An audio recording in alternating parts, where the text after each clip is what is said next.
জান্নাত দোজখের মালিক আল্লাহ সেটির টিকিটের নাম করে একটি দল ভোট চেয়ে জনগণের সঙ্গে প্রতারণা করছে। ৭১-এ সেই দলটির ভূমিকা দেখেছে মানুষ। সিলেটের আলিয়া মাদ্রাসা মাঠে নির্বাচনী সমাবেশে এসব কথা বলেন বিএনপি চেয়ারম্যান তারেক রহমান। ভোট ডাকাতি ষড়যন্ত্রের বিরুদ্ধে সবাইকে সতর্ক থাকার আহ্বান জানান তিনি। গণতন্ত্রের নির্বাচন যদি হয় মূল প্রক্রিয়া, তবে সেই নির্বাচনের প্রাণ প্রচারণা। ভোটার, নেতাকর্মী আর প্রার্থীর মেলবন্ধনে সিলেটের আলিয়া মাদ্রাসা মাঠে বিএনপির এই নির্বাচনী সমাবেশ পরিণত জনসমুদ্রে। একদিকে বিপুল সমাগমের ঢেউ, অন্যদিকে স্লোগান মিছিলে একাকার চারিদিক। অপেক্ষার অবসান শেষে বেলা 12:30টার দিকে মঞ্চে আসেন বিএনপি চেয়ারম্যান তারেক রহমান। আজকে নতুন ইতিহাস সৃষ্টি। বিশেষ অতিথির বক্তব্যে দলের মহাসচিব একটি দল কুৎসা রটাচ্ছে বলে অভিযোগ করেন।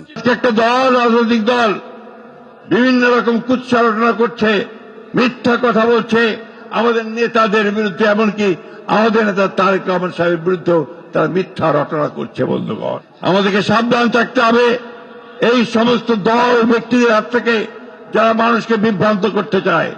সিলেটি ভাষায় সম্বোধন করে বক্তব্য শুরু করেন তারেক রহমান। বিভিন্ন পরিকল্পনার কথা তুলে ধরে বলেন, 12 ফেব্রুয়ারি ধানের শীষের বিজয়ের মাধ্যমে গণতন্ত্রের যাত্রা শুরু হবে।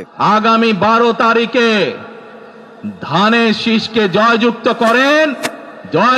করতে পারেন, আমরা ইনশাল্লাহ সারা বাংলাদেশের কৃষকদের পাশে তাহলে দাঁড়াতে পারবো। বেহেশতের টিকিট দেবে বলে একটি দল মানুষকে ঠকাচ্ছে মন্তব্য করে নির্বাচন নিয়ে সব ষড়যন্ত্র প্রতিহতের আহ্বান জানান বিএনপি চেয়ারম্যান। আমরা বিগত কিছুদিন ধরে খেয়াল করে দেখছি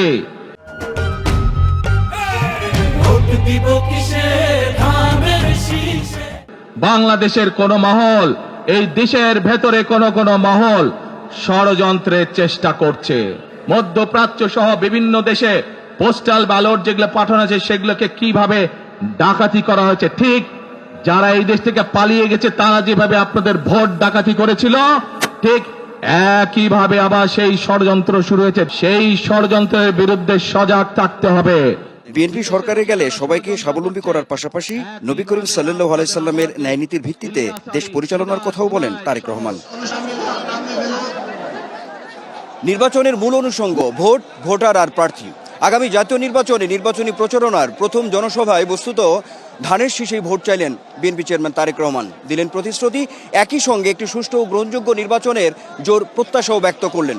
সর্বোপরি ভোটে জয়যুক্ত হলে সুখী সমৃদ্ধ আগামীর বাংলাদেশ গড়তে অঙ্গীকারও করলেন তিনি। Anwar Hossain, DBC news, Sylhet.